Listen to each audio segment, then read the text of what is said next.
The story begins with Akira, who finds himself facing an assassin trying to kill him after spotting him at the top of a tower. With a swift jump from the tower, Akira confronts the assassin head-on. A fierce fight breaks out between them, and eventually, Akira overpowers the man with his sword. The masked man lunges for a killing blow, but Akira narrowly dodges it. Blades emerge from the creature's leg, but Akira is also able to deflect them. He then lands a crushing blow to the man's knees, taking him down completely. Akira immediately judges him to death with his own sword. Meanwhile, we see Akira executing a death sentence on another man who had originally come to kill him. But let's rewind to understand how all of this happened. The scene shifts to a morning at school where girls are chatting among themselves and with the most popular boy. They suggest going to the mall and hanging out, but he politely declines, saying he's busy with student council matters and promises to join them next time. The girls are Housuyama, Shiori, and Yuki, with Yuki being the one who talked to him at that moment. She reminisces with her friend about the silly jokes Sugimura made during English class, fluctuating between laughing and crying with embarrassment. Her friend worries that Yuki is talking about some murder case and exaggerating. Next, we see Tsukasa chatting with a buddy who wants to test his new bamboo sword. Everyone else is wrapped up in their discussions, except for that mysterious boy with the phone, Akira. His classmates wonder if he's been around from the start or showed up later because his presence is almost unnoticeable. Akira is deep in thought, anticipating something will happen when suddenly the screen on his phone changes. An odd sight appears, resembling an advanced magic circle that envelops everyone and transports them to a vast hall. They find themselves in a large room and are relieved to realize they haven't died. An old man with one eye walks out, calling for silence. The king then improvises a welcome speech, thanking them for responding and coming from their world to assist. They discover they've been transported to another realm called Morgan and are now standing in the largest human kingdom, Ritz, on the continent of humans. The king explains that their kingdom is under attack by demons, and a hero from another world is the only one capable of defeating the demon lord, which is why they have been summoned to extract that hero from their midst. Their emotions swing between joy and astonishment. Some start dreaming about adventures, heroes, mighty abilities, and guilds, while others remain doubtful. The king reassures them that it's all real. He asks them to place their hands on the crystal to see who will be the chosen hero. Everyone takes their turn, and some reveal impressive stats. Yuri is ranked at level 1 as a magical knight, while various other wind and fire mages appear, with scores reaching into the hundreds. It's not yet Akira's turn, and stats fluctuate between 500, 200, and 300 for others. Even the hero has average scores around 500. Akira wonders if those are the hero stats they're looking for, and worries that his unique score of 1,800, which classifies him as an assassin, could cause trouble if they discover his true identity in a world unknown to him. So, he opts to activate his concealment skill to hide his attributes from view until he can confirm the authenticity of the situation. His classmate, who had just been chatting with him, looks around, searching but unable to find him, and then heads off to look elsewhere. The old man continues recording the scores, declaring that they will prepare the necessary equipment according to their classes, and that dorm rooms have been arranged for their stay that night. As for Akira, he remains hidden thanks to his skill, questioning the reality of what's happening. While wandering the corridors, he notices surveillance cameras, a clear sign that he and his classmates are being closely monitored, and perhaps there are hidden secrets. Oddly, a knight notices Akira even while he's using his concealment skill. After that, Akira goes to a dilapidated room that hasn't been cleaned in ages, sits on one of the beds, finds clothes that fit him, then stands up to peek outside, and uses his athleticism to jump high, marveling at the actual transition to another world and the newfound physical prowess he feels. He reactivates his concealment skill when he hears a conversation between the king and queen, which involves belittling the children coming from a world without magic, cautioning against entering the palace archives to avoid exposing too much information and uncovering secrets. Hearing this increases Akira's doubts about the ruler's intentions. His mind races with questions about what to do, even considering standing behind the king and reaching for his sword with the idea of killing him without anyone noticing. But in the end, he refrains. The next morning, there's a breakfast table set up like a military feast, but with clean food and hospitality. Meanwhile, Akira ponders whether to drop his concealment and inform his classmates about what he saw, or stay silent and gather more evidence. He turns to Tsukasa, who suddenly urges their companions to unite to aid the kingdom and defeat the demon lord, stressing the need for solidarity for the greater good. Everyone celebrates the hero, saying that's what was expected of him, and they gather with the commander of the knights, Saran, and his colleague Jill. Saran is the top commander of the Ritz Knights, who Akira had noticed earlier. He welcomes them all, explaining that they will undergo intensive training, and after a month, they will enter the maze to test their abilities, acknowledging that they are currently inexperienced, but assuring them their time will come soon to face everything together. Meanwhile, the scene shifts to Akira, who is worried after uncovering the major conspiracy against them, pondering the best way to act upon realizing what's going on, and reassuring himself that he won't be harmed as long as he remains unseen and possesses enough power. He decides to take action. At that moment, the Knight Commander chooses to follow him, instead of focusing on training the others. We see Akira hiding near the fountain, concealed, but the commander approaches him, asking if something is bothering him. Akira is shocked, surprised at how he can see him despite activating his concealment skill, and starts to doubt its duration. At that moment, the commander reassures him that his skill is still working, explaining that he has special eyes capable of detecting thermal changes, which is how he was able to see him. Akira prepares to draw his sword, but the commander stops him, assuring that he won't tell the king or the princess, inviting him to calm down. Akira asks the knight commander which side he's on, to which the man replies that it's complicated, asking him to keep it quiet, promising to explain the details later. Akira wants to visit the archives, realizing he still knows little about this world and the magic and abilities that govern it. Commander Saran wants to help Akira and informs him that what he seeks to know isn't in the archives. He mentions that Akira's concealment skill has reached its maximum level. Akira clarifies that most of his other skills are still at level 1 and that he doesn't know how to advance them. Saran offers to teach him how, but Akira tells him that he must first find a way back to his world, as his family is waiting for him, and he asks if Saran knows the way back. Saran sadly replies that he doesn't, but advises him to strengthen himself because dying before returning would render everything pointless, and promises to make him a professional assassin. Akira doesn't want to receive help for free, and Saran tells him he can repay him by sharing stories about his previous world. Excited to hear something new and unusual, he extends his hand, and Akira accepts the offer. They then move to a room where Saran explains the situation in this world, clarifying that besides humans and demons, there are other races like elves and monsters, each living on a different continent. Akira begins his training under Saran's supervision, who places rocks on his back and instructs him to lie on his palms to strengthen his body, reiterating that leveling up can only be achieved by killing monsters, while skill improvement comes from training. The workouts intensify gradually with more rocks added, until Akira is doing push-ups on just 2 fingers, showing clear progress in a short time. That evening, in Saran's room, Jill expresses his surprise at Saran's excessive interest in Akira over others, to which Saran explains that the boy is fun to talk to, and his stories about his world are captivating, as he comes from a country that birthed the first hero in their history. He adds that Akira's concealment skill has reached a level where even cameras can't track him. Jill is stunned by how powerful that skill is, believing that only the first hero could execute such a technique. At that moment, Akira knocks on the door and Jill leaves. Then, Akira challenges Saran, revealing that he sneaks into the archives every night to read, and has found a terrifying book containing coup plans. He realizes that Saran wrote it and hid it within a recipe book cover. Saran had foreseen that Akira would find it. He then declares that the king has become completely incapacitated. Saran is explaining to Akira that the king is willing to pay a high price to change the laws of this world, and that they cannot allow that to happen. However, he points out that the knights owe the royal family an old debt. From reading the book, Akira figures out that their real aim is to peacefully end the king's reign without shedding blood, impressing Saran with his sharp intelligence and ability to grasp that from just one reading. Akira sees the easiest solution as killing the king himself, affirming that nothing ties him to this world. He tells Saran that he snuck into the king's office the first night after their summons, and that the king didn't sense his presence behind him, yet he still couldn't bring himself to go through with the assassination. Saran agrees that his restraint was the right choice. Killing is a heavy burden that isn't easily borne, and even an assassin shouldn't be forced to spill blood, especially if they want to return to their world with a clear conscience. Akira feels sincerity in his words, contemplating that if he returned to his family as a killer, it would undeniably break his mother's and sister's hearts. Saran advises him to be a killer who respects life, as that alone is the path to survival and returning to his family, affirming that he cares for him deeply and expects much from him, not just because of his abilities, but for the mature mind and independent thinking he possesses, as he didn't follow the crowd when summoned but instead thought for himself and made the best choice. Akira shares that his life has always been in the shadows since childhood, and that no one paid him any attention before. Saran's words touched his heart, as it was the first time he had ever received such praise. At that point, Saran asks for his assistance in executing the coup before he returns to his world, promising that it will be done peacefully. Akira doesn't give a definitive answer, merely stating that he will think about it. With the dawn, Saran announces that the month of training has concluded, and it's time to head to the maze of the vast continent. The young men raise their heads proudly, and the crowd cheers for them as they prepare to embark on the grand adventure within the maze. As the group moves toward the promised place, Akira notices that someone is watching him. He activates his cloaked energy and concealment ability, moving towards the girl who had been following him. He asks her why she has been watching them, and she points out that everyone treats him and his friends as heroes without knowing the price paid for their summoning to this world. Akira appears surprised and tells her he doesn't know yet, to which she replies that he needs to uncover the truth himself, and departs, foretelling that this meeting won't be their last. The scene shifted to inside the maze they had entered to fight. The paths were filled with traps and dangers, and the young fighters began attacking the successive monsters, taking them down one by one. Akira attacked fiercely, measuring his movements precisely, then turned to Captain Saran, asking whether they should retreat or continue, worried about the lives of the younger fighters with them. The captain agreed and praised their performance in their first real encounter, then raised his sacred sword, unleashing a powerful light that cleared all the monsters in the corridor ahead. Everyone proceeded to the upper floor, only to be stunned by the sight of new, stronger, and fiercer monsters. At that moment, Tsukasa remembered the princess who had given him a smoke bomb to disperse the monsters in case of danger, so he used it immediately. However, to his shock, a massive creature, the Minotaur, emerged amidst the smoke, growling in the chaos. Everyone was astonished by the presence of this beast on the upper floors, as it was not supposed to appear there. Akira charged at it with strong attacks using his sword, but his weapon shattered on the first clash, leaving everyone stunned by the beast's toughness. Tsukasa tried to help him, but his arms were broken, and he could no longer move. Despite his pain, he mumbled that he was the hero and had to win to protect his comrades. Akira attempted to calm him down, but he refused to retreat, insisting on performing his duty. Akira realized that an evil curse had taken hold of his mind and body, drowning him in an irresistible despair, so he ordered one of his companions to break the curse immediately. The girl skilled in purification magic stepped forward and cast a powerful spell that gradually began to lift the curse's effects. At the same time, Akira continued to fight alongside his companions and Captain Saran, asking the captain to use what he had trained for. The captain agreed and activated his sacred sword, releasing a tremendous energy that struck the beast with enough force to shake the walls. Simultaneously, Akira activated shadow magic, blending his light with the darkness of the attack, signaling the start of the final blow against the Minotaur.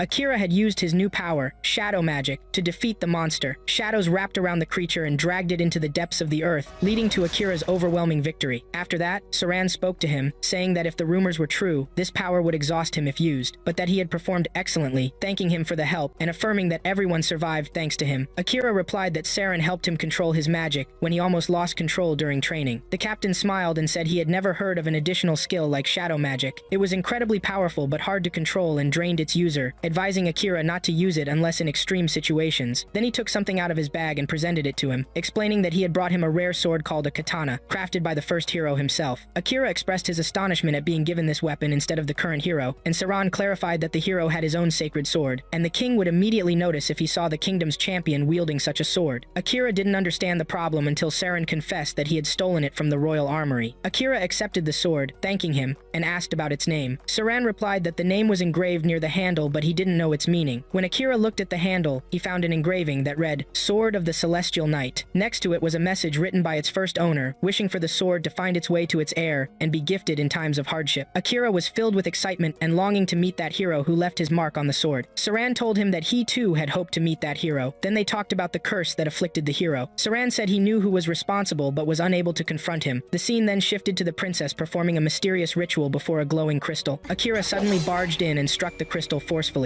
causing the princess to panic and ask who he was. He clarified that what he did would remove the curse afflicting the hero. She wondered how he got in without her lord's permission alone, to which he replied that true ladies don't use curses to control others, describing her as more of a witch than a princess. He asked her why she was doing this, and she answered that everything she was doing was for the sake of the majesty of the king. He repeated his question about the real motive for her blind obedience, and she gave the same answer, that everything she did was for the king. Akira returned to Saran, who asked him if he had revealed himself to the princess. Akira admitted he did this out of a desire to know her true motives, but he could not get a clear answer because she had turned into a puppet in the king's hands. After their conversation, Saran ordered him to rest but warned him against sleeping in the palace, as the princess would curse everyone except the hero, and she wouldn't be able to touch Akira because she didn't know his truth. Akira understood that his warning meant the princess would try to kill him instead of cursing him, and the palace would be searched in every corner for him. Akira asked Saran if he would scold him for revealing himself, and the captain smiled, saying that was part of youthful recklessness and that it was the duty of the elders to make up for their mistakes. Akira felt grateful and wished there were more adults like him in his world. At that point, Saran asked him to take him with him when he returned to his world so he could explore it himself, but Akira refused. The next morning, Akira woke up feeling strange, so he headed toward the palace to see what was happening. He was seen by Tsukasa, who looked surprised and asked where he had been, thinking the curse had been lifted. Akira replied that he had been sleeping and then wondered what was going on. Tsukasa sadly responded that Captain Saran had been killed. Akira ran to his body, shocked and broke down in tears, until one of his colleagues came to tell him that the dagger used to kill him was Akira's own dagger, accusing him of being a mysterious person who vanishes every time a disaster occurs, and that he was the one who killed the captain. Suddenly, Akira appeared in the maze. Here, Akira realized that everyone present had been afflicted by the princess's curse. Tsukasa stood in front of everyone trying to calm them, assuring them that Akira couldn't be accused of murder just because his dagger was at the crime scene. At that moment, the king entered angrily, accusing Akira of committing a great sin by killing the captain of the knights, announcing that he would face his just punishment and inevitable fate. Akira didn't wait to be arrested. He activated the invisibility magic magic and completely vanished from view, leaving everyone stunned as no one could pinpoint his location. He then turned to Gil, who confided that the captain hadn't been killed by his hands but at the hands of the king's personal assassins known as the Night Ravens, and they were targeting him as well. Gil added that the captain had left him supplies and belongings in his room and advised him to take them and escape before anyone caught him. Akira went to the captain's room and retrieved what he had left him, but he forgot something, then quietly left the city that dark night. Back at the palace, the king stood with the princess, speaking skeptically that Saran could have been killed so easily, especially since he was the one who accomplished the curse that affected everyone except the hero. The princess reassured him that all they needed now was a pretext to ignite a war against the East, stating that the summoned children would become pawns in his next plan, and that Akira would soon fall dead in a trench. The king ordered her to send commands to the Night Ravens to pursue him in preparation for any danger, and she nodded in agreement and left to carry out the order. The next morning, Akira sat reading a letter that Saran had left for him before his death.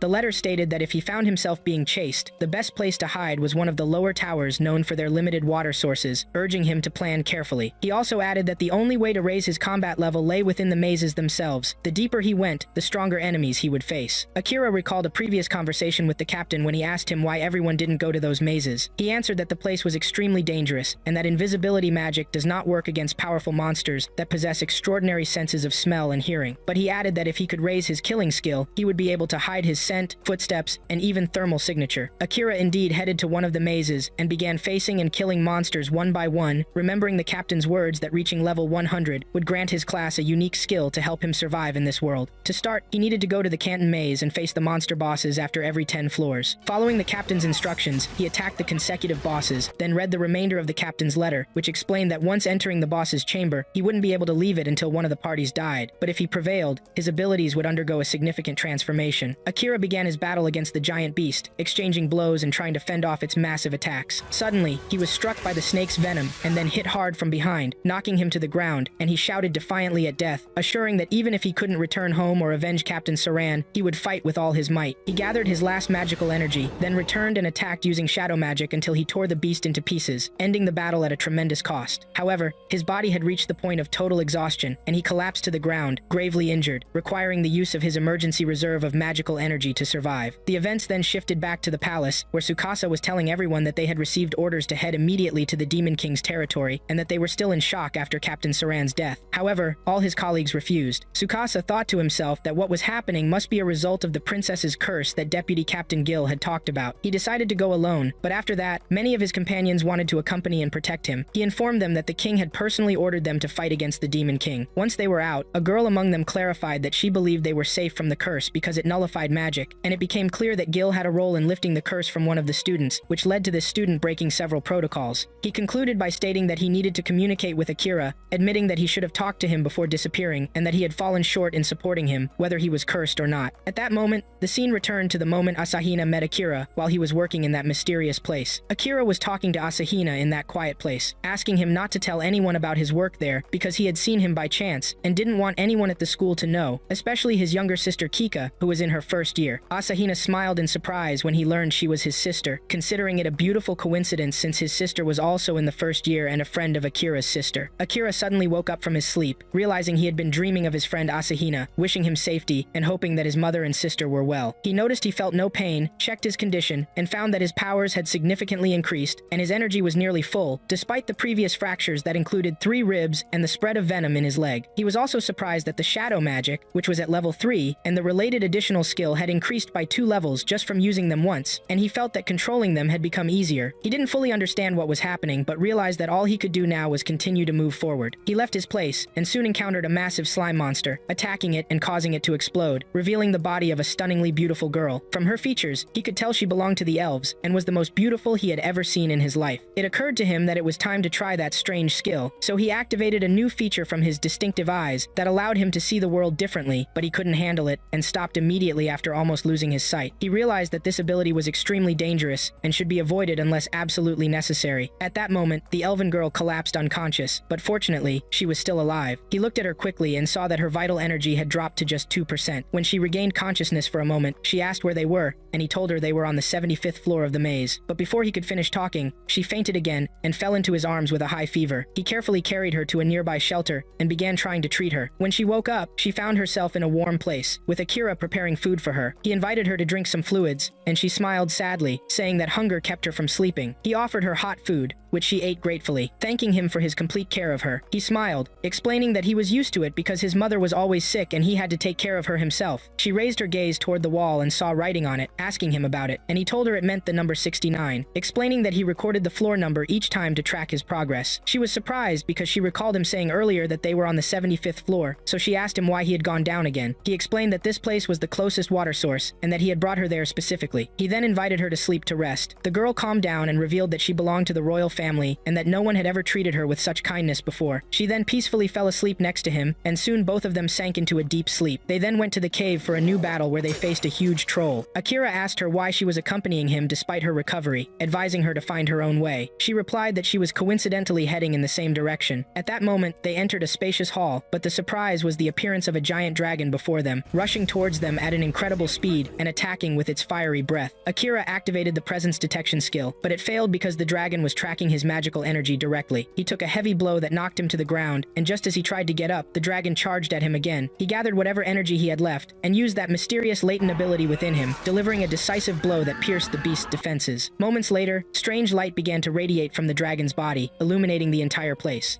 They saw the dragon transform into a large cat, which surprised them. Then Amelia discovered that the cat was very weak, but still alive, and it had the additional ability to change shape. She also found out that it wasn't a real dragon, but a creature called the Black Cat. This led to Akira being surprised that Amelia knew all this information. Akira asked Amelia if she was using the Eye of the World, and Amelia answered of course, and asked him if he was using it too, but Akira couldn't control it, even though he had likely raised his level. Here, Amelia thought that Akira was ignoring this ability, and suddenly, the Black Cat woke up. The Black Cat said it wouldn't allow Grin to defeat it, and it was clear that it had been playing around because of its transformation into a dragon. This astonished Akira as the Black Cat was talking. The Black Cat told Akira not to think it was a monster controlled by its instincts, and that it was created by the Demon Lord and was highly intelligent. Amelia was surprised that the Black Cat described itself as highly intelligent. Akira informed the cat that he had met others like it before, but the cat didn't accept any of Akira's words because its age hadn't exceeded a century yet, while the others were thousands of years old, so it was natural for them to speak clearly with him. At this point, Akira threatened the cat and showed it some knives to make the cat fear him, but the cat allowed him to do whatever he wanted to it, on the condition that it would first deliver a message from the Demon Lord. Then the cat straightened up and told Akira to come to the land of demons, which was Volcano, and that it would wait for him in its castle. This surprised Akira that the Demon Lord knew of his coming to this place, and that it also knew what was on Akira's mind. However, the cat told Akira that it didn't know what the Demon Lord was thinking. Then the cat lay down on the ground and asked Akira to kill it, but Akira refused. He couldn't pass through the great door without killing the maze leader first, but Akira also refused because he loved cats. The cat thought that Akira was mocking it, but Akira confessed that he loved it a lot and that it was good for him to talk to it. However, Akira wondered if there was something else that could allow him to pass through the door without killing the leader, and suspected there was another secret in this place. At that point, Amelia spoke, saying that, of course, there was another secret, which was that Akira could make the cat his pet, so it wouldn't be a leader anymore. But Akira needed to perform the rite, which had to be for someone who could control magic perfectly. The cat thought that this was impossible for Akira, but Amelia believed that Akira could do it because he was the hero of the legend and could perform the rite. However, Amelia didn't know if he would succeed or not. Then she asked Akira what would happen if he failed. The cat answered that one of them would die or both, but the cat told Akira that it didn't care about this, which made Akira feel angry that the cat didn't care about its own life. He insisted on performing the rite, but Amelia asked Akira why he didn't care about his life.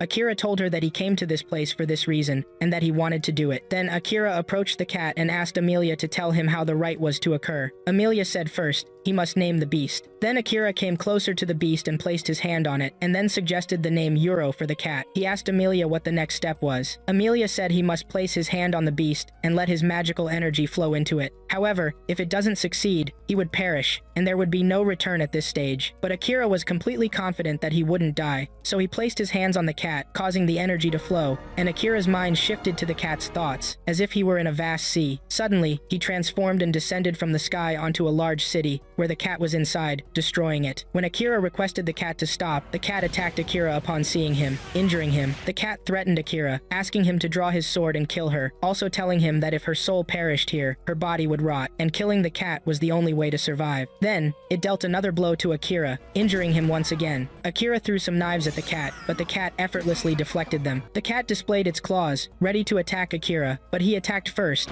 killing Akira, which astonished the cat, who thought Akira was going to kill it. However, Akira told the cat that he didn't want to kill it, and Akira also believed that the cat didn't want to kill him. Since the cat was a monster, and there were no rules saying that monsters had to kill other races, Akira asked the beast if it was tired of living that way. He also told it that he would watch over it, and would ensure that such destruction would not happen to it again from the inside. This led Akira to tame the cat, and it became Akira's follower. Then a light appeared for them once again, and he returned to the present. Akira almost fell, but Amelia supported him. Akira then placed his hands again on the cat, resulting in a bond marking between them. Amelia told them that this was proof of their souls being connected. After that, the cat told Akira that it had become interested in where life would take it. Akira told the cat that he was Akira, its master from now on, and that he named it Yuro, which delighted the cat with its new name, and it pledged its loyalty to him. Amelia also introduced herself to Yuro, and Yuro greeted Amelia and told her it would respect her as she was the friend of its master. Then, a portal appeared, and the maze acknowledged that Yuro was no longer a leader from now on.